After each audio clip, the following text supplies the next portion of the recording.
பற்றுகிறான். இப்போ மந்திராலோசனை பண்றார். அதுக்கு முடிவில் சொல்லும் பொழுது கூட எதிவா ராவணஸ்வயம் அப்படிங்கிற வார்த்தையை சொல்றாரு இல்லையா சக்கரவர்த்தி திருமகன்.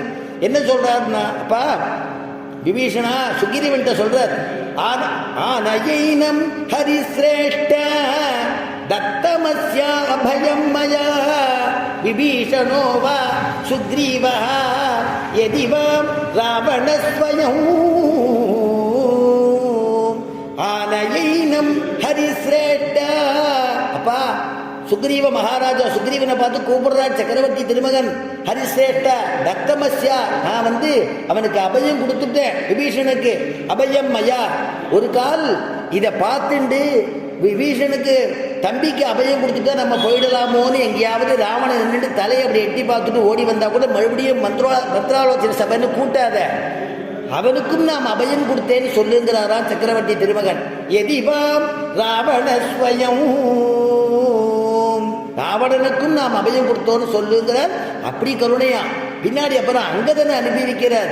எவ்வளவோ பேர் புத்திமதி சொல்லி அவன் ராவணன் கடைசி வரைக்கும் திருந்தல இல்லையா. அதனால பெருமாள் அந்த ராவணனுக்கு யுத்த காலத்துல கூட அவனுக்கு நிராயுதபாணியா நிற்கும் பொழுது கூட இன்று போய் நாளை வான்னு அனுப்புறான் சக்கரவர்த்தி திருமகன். அப்படியாவது அவனுடைய புத்தி அவன் நம்ம திருவடியில விழுந்துட மாட்டானா, அவனுக்கு நாம அபயம் கொடுக்க மாட்டோமான்னு திருவுள்ளமா சக்கரவர்த்தி திருமகனுக்கு. அப்பையும் வரல. அதனால அவன் வதம் ஆன பிறகு விபீஷண இடத்துல சொல்ற, விபீஷணா நீ சம்ஸ்காரம் பண்ணு ராவணனுக்கு அப்படின்னு. உடனே நான் பண்ண மாட்டேங்கிறானா விபீஷணன்.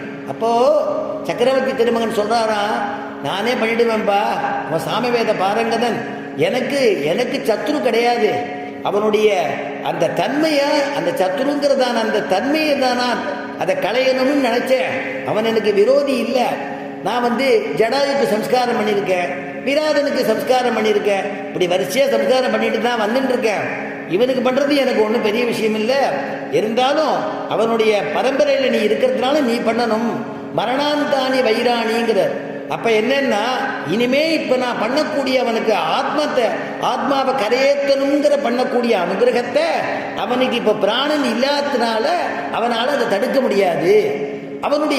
நம்முடைய அனுகிரகம் அவனுக்கு கிடைச்சே தீரும், அவனுக்கு உத்தம கதியை கொடுப்பேன் அப்படின்னு சொல்லி விபீஷணனை பண்ண சொல்லி நியமிக்கிறார் இல்லையா. அப்படி மாற்றாரை மாற்றடிக்க வல்லானை, அப்படி இல்லா இருக்கக்கூடிய பெருமாளை, அந்த வல்லானை, அந்த கிருஷ்ணனை, அந்த ராமனை, அந்த பெருமானை நம்ம பாட வேணும். மாற்றானை மாற்றடிக்க வல்லானை மாயனை பாடையிலோ, அந்த மாயனை பாடுவோம் எல்லாரும் வாங்கோ அப்படின்னு அழைக்கிறா. ஆச்சரியமான இந்த 15வது பாசுரத்தில் நாயகனாய் நின்